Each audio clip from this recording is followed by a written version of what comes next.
So yeah, basically I'm from AGRICOLLEGES International. I'm Wynand Espach. I'm the COO of AGRICOLLEGES International. We're an online agricultural educational platform.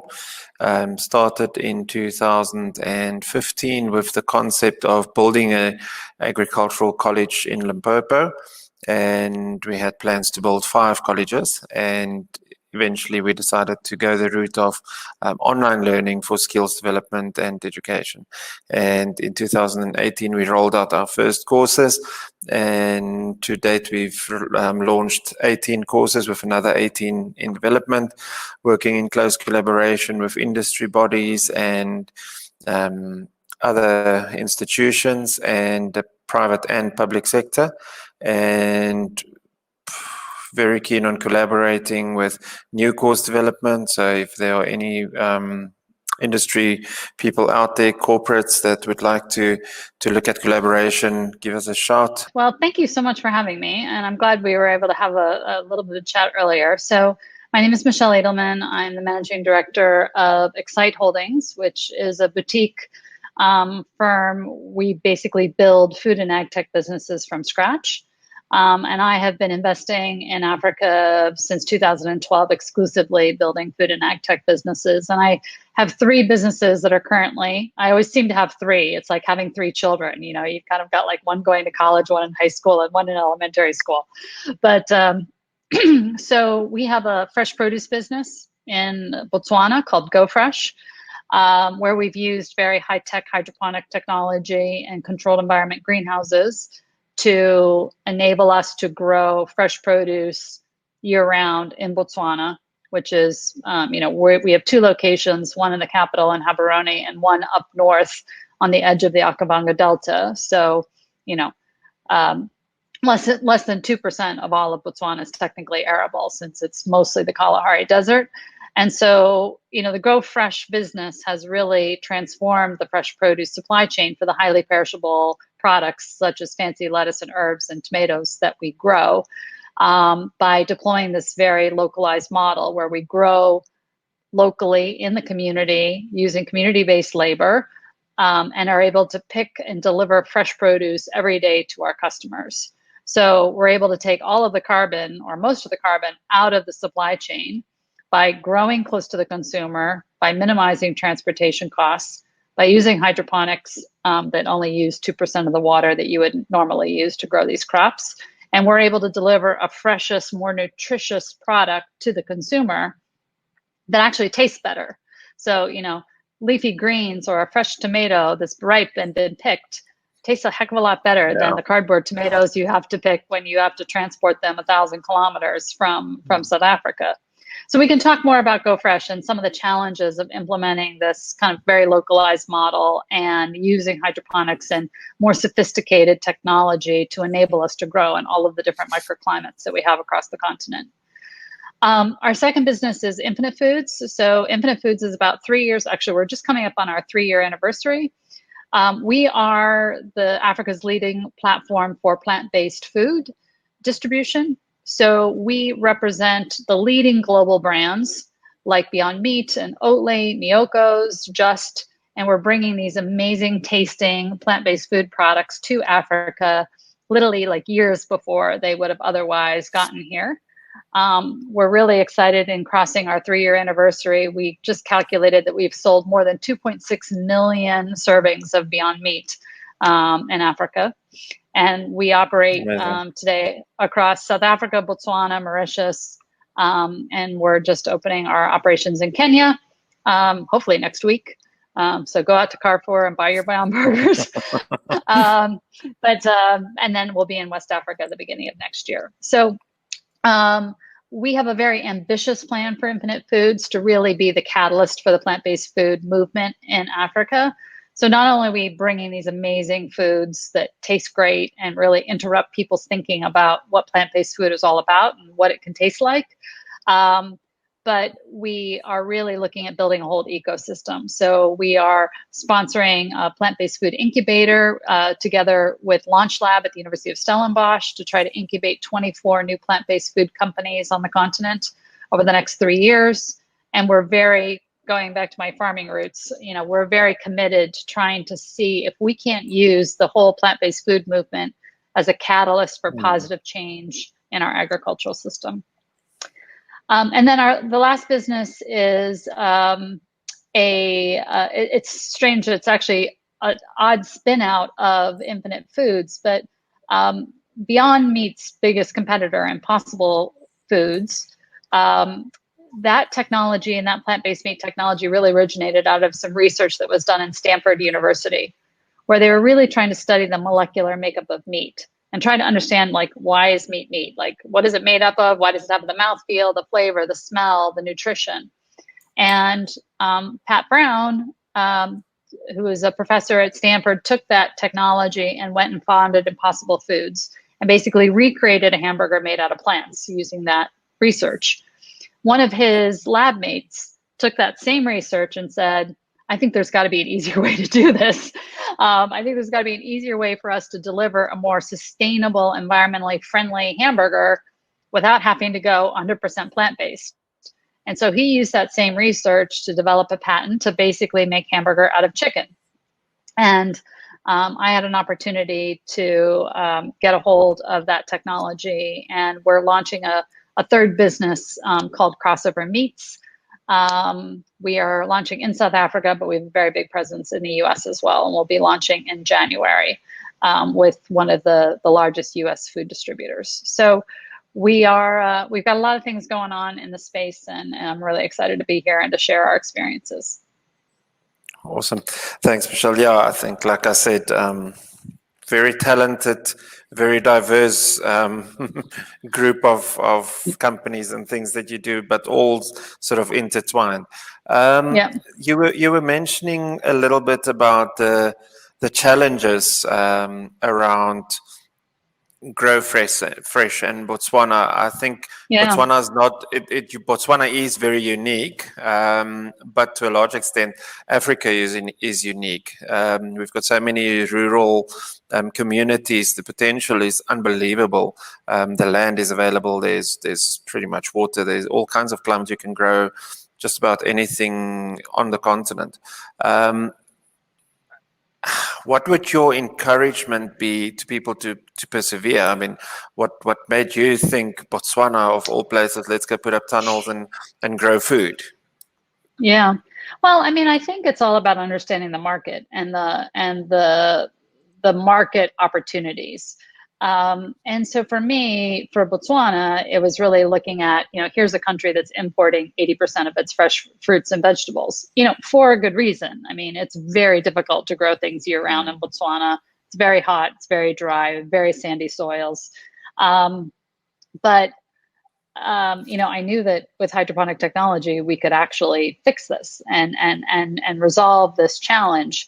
And it's been a very interesting journey. I mean, we've been very successful in that we've demonstrated this technology works, and we grow a very high quality produce that's really appreciated by the hospitality and the safari industry. And so it's been very successful. But, there certainly are challenges in trying to understand what is the right level of technology for your context. And making sure that you do that. So, for example, one of the big things in indoor agriculture right now is artificial lighting. And every time you go to an indoor agriculture conference, like, all they do is talk about, how you should be investing in LED lighting. And I'm like, guys, I have 360 sunny days a year. What do I need to invest in artificial lighting for? And people are talking about, well, why don't you grow in containers? Why don't you go into containerized? And I was like, again, it's sunny out, 360 degrees. Why would I break the plants indoors and then pay to put lighting on them? So I think it's really important, though, to look for those inflections in the marketplace and to find unique products that deliver value into specific marketplaces. I mean, so many times we really get pushed into growing commodities. I mean, how many people do you know grow corn, grow soybeans, grow cassava, grow tomatoes? And I think a lot of the opportunity and the value is in the in-between space. Yeah. Thank you. We'll get back to that. I've got a few more questions around the hydroponics and the costs involved and how we get to all of that. Hakeem has joined us. Welcome, Hakeem. Hey, Hakeem. Nice to see you. Yeah, hi, Michelle. Can you hear me? Yes, we can hear you perfectly fine.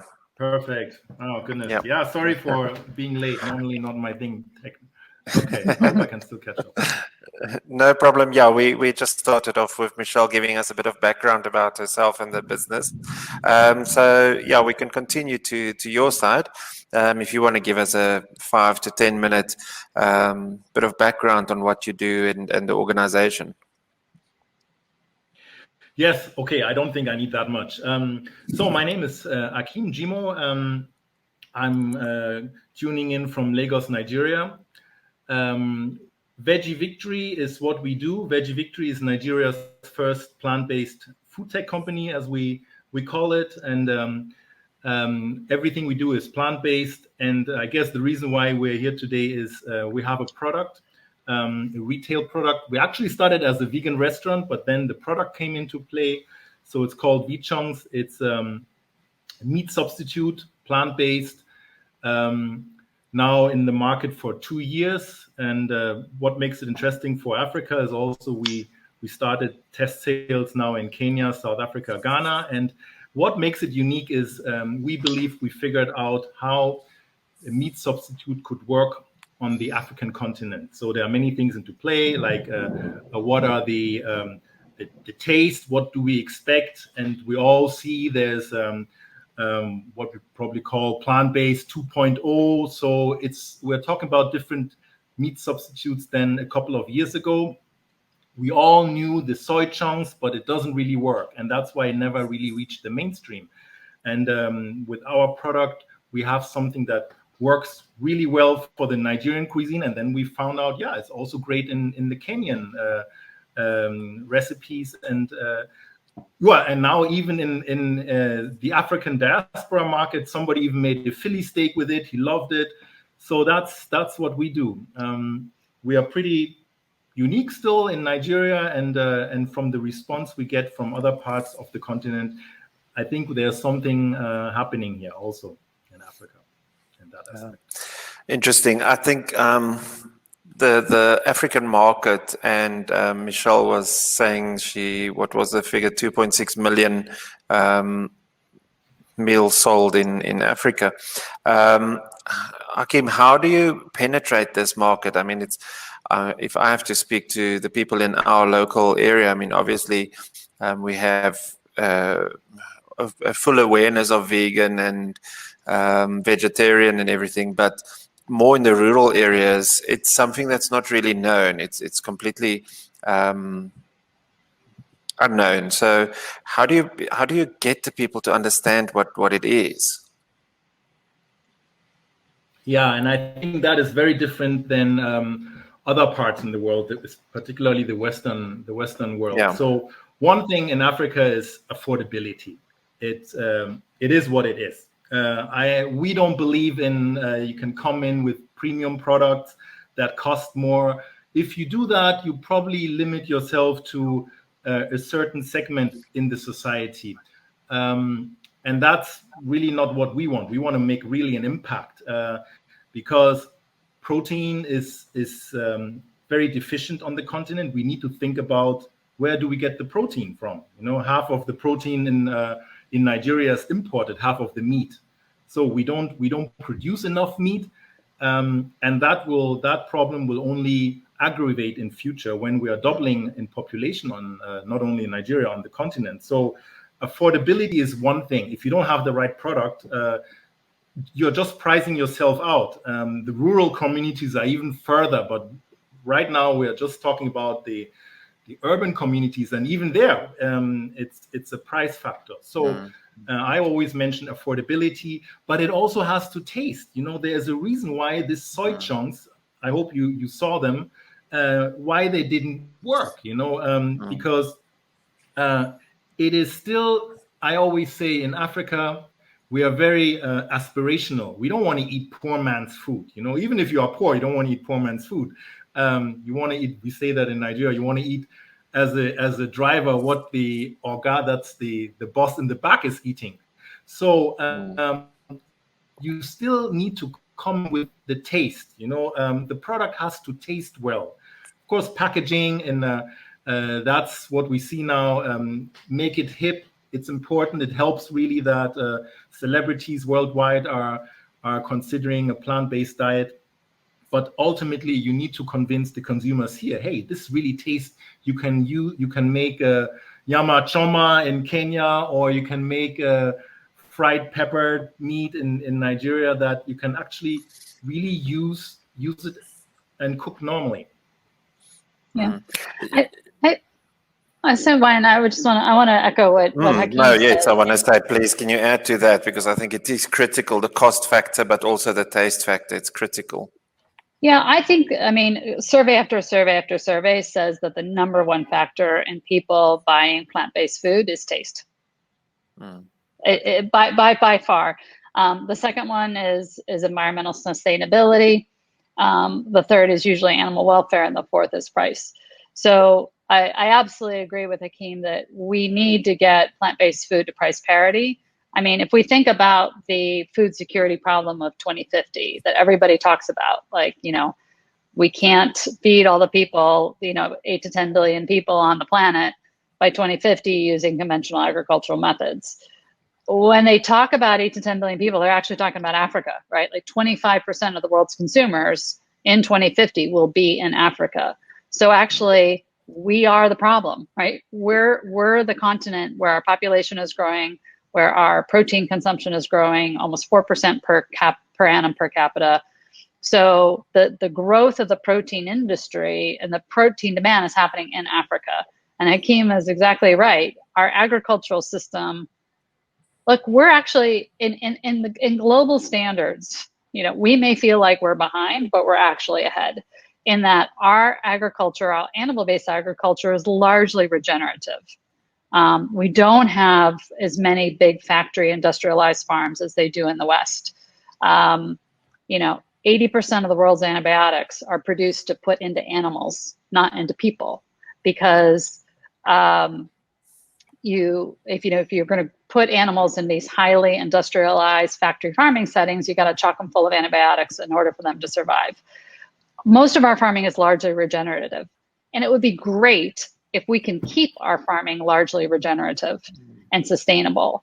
But if we're going to keep our farming largely regenerative and sustainable and not move the way of the West and move into highly industrialized factory farming, which is terrible for the environment and actually terrible for our health, because what you have to put into the animals to be able to survive in those kind of environments ends up in you. We need to try to take the new demand and push it into plant-based. And if we do that, we can end up with a much healthier society. We can avoid the perils of factory farming, and we can keep the good things that we are doing, which is, largely regenerative agriculture.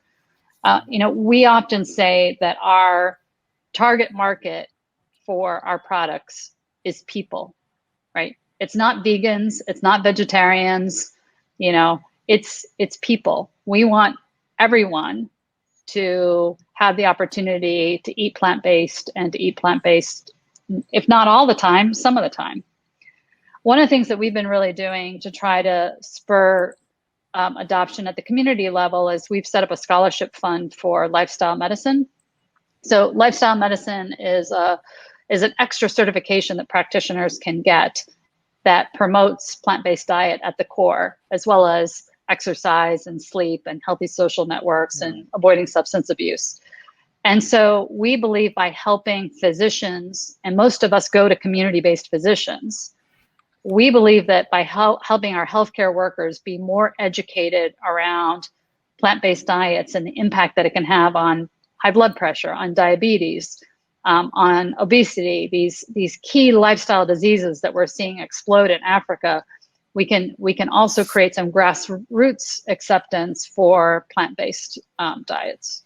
And then we often, in the African context, with what you've just said, we hear about the fourth industrial revolution, and we hear about all these targets that we have to set for ourselves to be able to feed the population by 2050, or from 2030 onwards already. how do we guard, and this is a question to both of you, and Hakeem, maybe specific to your experience in Nigeria, how do we guard against falling in that trap where we just follow what the Western world is doing? I think it's critical. Myself, I'm in the educational and the technology field, so we have to always sort of guard against just copying what happens in Europe or in America, and we've got to come up with our own systems that work for Africa. How do we guard against that? In other words, how do we avoid just following what is happening and ensure that Africa goes in the African direction? The African industrial revolution is what we should be talking about instead of the fourth industrial revolution. By the time we get to the fourth industrial revolution, the rest of the world is at the eighth industrial revolution. What do we need to do to get to ensure the African industrial revolution? Maybe we start with you, Hakeem. Yeah, so it's the leapfrogging idea, you know, that in Africa, we didn't go for those are the typical standard, that we didn't go for the landlines in telephone, we went for the mobile lines, you know, and that's what we're trying to do in the food sector, plant-based food sector, that we are skipping the meat-eating part. I was just reading yesterday somewhere that China, for example, is they used to eat 5 kilograms of beef, and now they're eating 60, you know, and if we do the same, it's going to be, like Michelle was saying, it's going to be bad for the environment, for sustainability, for your health. I think we have the unique opportunity now that people realize, even though they like meat, and it is an aspirational thing, let's not get that confused, you know, similar like in Europe and whatever, and the Renaissance, that people, the nobility, they like meat, it was a prestigious thing. But now people realize there is a problem with meat. Let's not eat too much of that. So how do we fill that gap? I'm actually quite a little bit optimistic here. I see Nigeria, I know we won't do factory farm. Well, okay, I have to be careful. Factory farming is starting in terms of chickens. You know, it happens a lot now because it's quite easy to produce this protein. But cattle, which is a huge problem in Nigeria, the conflicts here, that will be tricky, you know, because we don't have the feed. Our agriculture system does not really work, you know, so we can't even feed the people with normal crops. How do you want to have crops now for animals? So this ranching, what they come up with, it won't work because we don't have the feed, we don't have the water, we don't have the all the infrastructure. Importing it, yeah, that sounds easy because the big factories in the West will still produce. But our currency are so weak, you know, Nigerian Naira, keep on importing will be unsustainable. So we need to ultimately create our own food. So that's why we make this bet from VeggieVictory, that we believe ultimately we need products that are produced here, know the taste, and then then the price factor, it will play into our hands. But it won't go, I think you are right, it won't be automatically. Otherwise, we keep on running after the models that we have seen, and still a risk there. Michelle, to add to that, I think what you've done, a typical example of what you've done is the Botswana example again, doing what is possible in the African context with the technology that's out there, and that's not what I'm referring to. If the technology is out there, definitely let's bring it, but we've got to make it work in the African context to be successful and ensure the future of Africa. Yeah, absolutely. And I think we have to look at a lot of different solutions, right? I mean, technology and controlled environment and agriculture, I think has a really important place to play in Africa. We can also look at controlled environment agriculture and around fodder production, right? So, you know, we sprout barley and grow hydroponic animal feed. But, you know, I think we have to look at we have to look at this holistically and use technology across the system But the biggest challenge we have right now is, 50% of our population is smallholder farmers, and most of them are growing commodity crops. And so they're kind of stuck in this endless cycle of poverty because they've got commodity crops that they're selling to middlemen, and the middlemen are taking the profits before they're sending it on to the processors. We need to somehow find ways of creating demand for new types of higher value crops that allow us to engage farmers in growing, and by mission-driven businesses that can pull those farmers into our ingredient system or into our food system. So part of what we're trying to do with Infinite Foods is to drive as quickly as we can into manufacturing of plant-based foods, because we believe actually creating a manufacturing hub for plant-based foods in Africa is one of the ways that we can start catalyzing that pull model of farmers into our food system. And our ambition is to create Africa not only as a manufacturing hub for making affordable plant-based foods for distribution across Africa, but actually making Africa a global hub for manufacturing plant-based foods. So for example, if I'm a California cashew-based dairy company, and my next foray is into global expansion, I can go to Europe and I can set up an expensive factory in Holland with unionized labor and very, very expensive land, or I could come to Cape Town, right? And I could be manufacturing in an environment where there's a long history of manufacturing, food manufacturing, a port that will get you to Europe in 21 days and with no duties, and a much more, I think, aggressive position in terms of what we need to do from a job and business development perspective. And we've got the cashews sitting on our back door in Mozambique, or the same thing could happen in Kenya with the cashews sitting on the back door in Tanzania. So I think we have to look at the broader food ecosystem and figure out how do we capitalize on the emerging trends to create and catalyze change in our existing system. There's a question from Remco Oosterveld. What is your position on farming fish, for example, tilapia? The African continent has untapped resources in the form of freshwater bodies, and tilapia is an ingredient of dishes all over the continent. Can fish farming play an important role in the future food security of this continent? Yeah, I mean, I have an opinion on that. I've actually looked at fish farming quite a bit, especially in conjunction with hydroponics, with fresh vegetable growing. And if you look at fish farming around the world, you've got to look at the overall environmental picture. So I think that fish farming has a role to play, but we also have to be equally careful about the downsides of fish farming. You've seen in some areas, for example, in Asia, where they've destroyed the mangroves in order to make way for fish farming to create revenue, only then to have, towns and cities wiped out by typhoons and floods because mangrove is now gone and no longer can protect the shorelines from erosion and from washing up. Fish farming can be very pollutive to our water if it's done in an intensive way. And so I think there's a role for fish farming.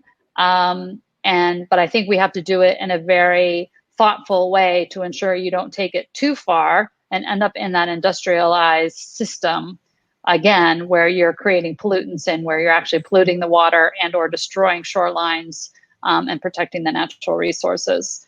The combination of fish and vegetables is an interesting one, but and it can be done really well at at a small scale level.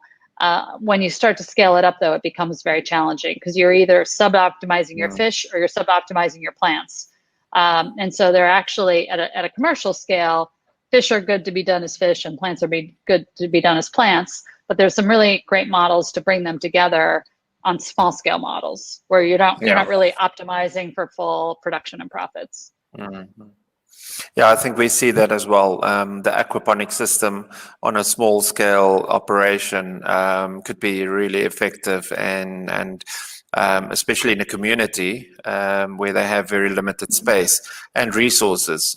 Yes, it's a bit of a capital outlay to get it going, but once you've got it going, it's a huge source of protein, and you really are sort of feeding your community. But when you do go to the larger picture, is it worth the investment in capital, because you've got to find that balance. What's next? What's next for the African continent in this very interesting concept, which is quite new to the African continent? But on the other hand, it's also not new. I mean, there are so many edible plants and things that we've had in Africa over the years that meat has always been there, but a lot of people do have a plant diet. But how do we familiarize them with this concept of this something that looks like chicken and tastes like chicken, but it's actually plant-based? How do we get into this African market?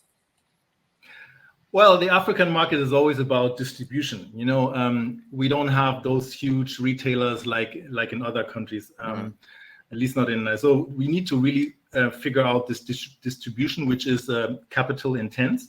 I'm not really worried about how do we explain too much. Like my own children, you know, they for them they call it veggie meat. Our product, that's like if they go to a party and they and people say chicken, they know it's veggie meat, you know, or that way around, or fish is tofu, you know. So we build a completely new category and people will grow into it, especially the young generation, which is the majority anyway. So we probably at some point, that's my dream, you know, we are, the norm will even be plant-based meat. But the distribution is the big thing. And why I'm very optimistic is investors have noticed that they need to look at Africa, you know, because like Michelle was saying, if we don't get it right here, it's fantastic if you have more vegan restaurants in New York or in Berlin, but you're going to lose the war here in Africa or in countries like India, China, you know. So they have that obligation to look at it. We don't have many companies yet, but I think that will change, and definitely money is flowing into that, and that is really makes me really exciting, that it's not only money into extractive businesses, but really into food, you know. So it's I haven't really checked this segment in the last decades, but if money is flowing into, investment is flowing into plant-based products, companies, that is, I think, a new terrain. So I'll stop on that note. Yep. Yeah. Thank you, Michelle. Yeah, I mean, I think and what I see next is two things. One is I do think we're going to see a proliferation of local products. So we're hoping to, I mean, we want to see as many opportunities as we can create for consumers to find plant-based food brands and fall in love with those brands. So hence we are funding the incubation of 24 plant-based food companies, because we want to see more plant-based foods out on the shelf and more opportunities for consumers to find and fall in love with brands. The second is we have to scale up food manufacturing because we need to bring the prices down, and we have an opportunity to both create jobs and to catalyze agricultural change by driving into plant-based food manufacturing. And so those are our two big priorities for the next 12 months, and as well as continuing to roll out our distribution footprint. Thank you for this very interesting topic, and good luck for the rest of the conference to the organizers, and enjoy. Have a good day, everyone. Great. Thanks, Ryan. Great to see you, Hakeem. Well. Yeah, thanks. Bye-bye.